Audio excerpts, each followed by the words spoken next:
Hey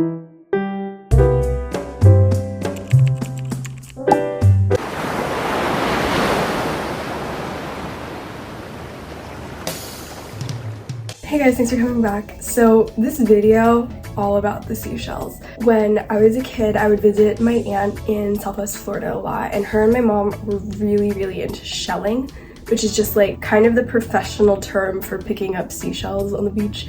But there's like a whole community, Facebook groups, you name it. We would go to Sanibel Island a lot because they're like known for their shells. And there's this really adorable shop called She Sells Seashells by the seashore. It just had a cozy feel. It was like a flower shop, but just with shells. So I knew I had to paint it.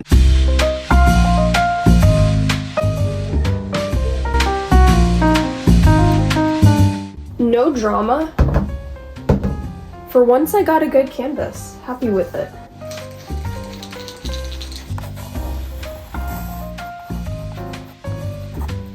So I did the final sketch, and I don't know if you guys remember from the last video, but I had a little extra paint and decided to do an acrylic first layer to lock in all the pencils so it doesn't smudge later. Then I took some, Then I took some pink and blue to block in the background colors before finally adding in the oil paint.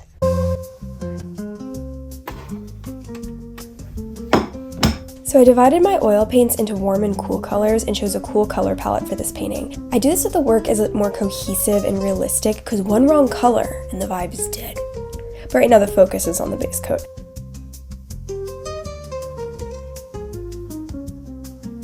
Recently, I've been painting in layers where I'll start with the darkest colors first and then gradually add the highlights as I go up. Another artist taught me to paint this way, and I've been loving the way that it looks, but if you know another method, send it my way. I'm always on the hunt for new tips and tricks.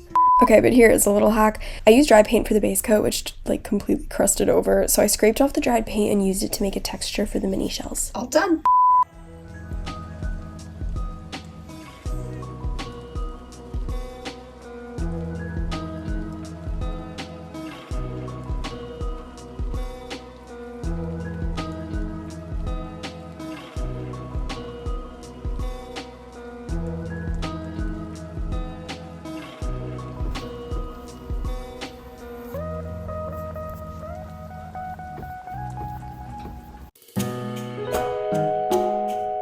Honestly, I know I say it every video, but nothing makes me happier than putting in the details and highlights.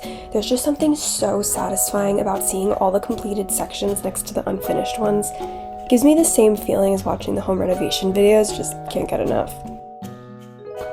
If you haven't noticed, this clip is a time lapse where things are gradually getting darker. Apparently the sun was going down, but I didn't notice until it was almost night because I was in that detail mode. Flow state or something, I don't know. It is a new day, so I'm gonna try to finish this illuminated quadrant right here, and then the base of the painting is done.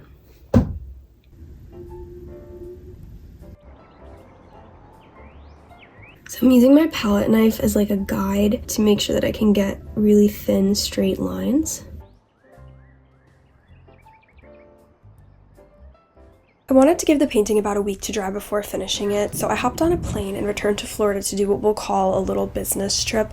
I was networking the finished series and getting more footage for a set of 12 paintings that I'm doing for the Naples Botanical Gardens. We're here! But more on that next video. I wined myself, I dined myself, and then I returned home to finish what I've been neglecting.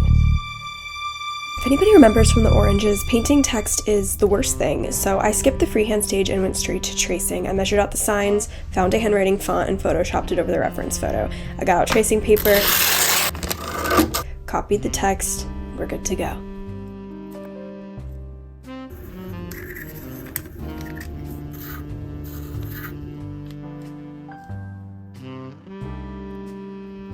Once the transfer was completed, I tried to go over everything with an oil paint pen, which exploded.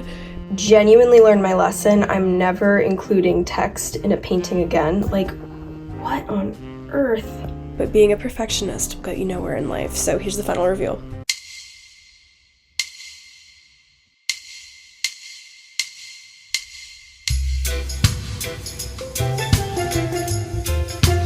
Also, thank you guys so much for subscribing. It's literally insane to me that 100 people are interested in my painting process videos, so I just really appreciate that. And come back next week. 12 paintings, Naples Botanical Gardens. Can I do it? I actually don't know. They're not done at all.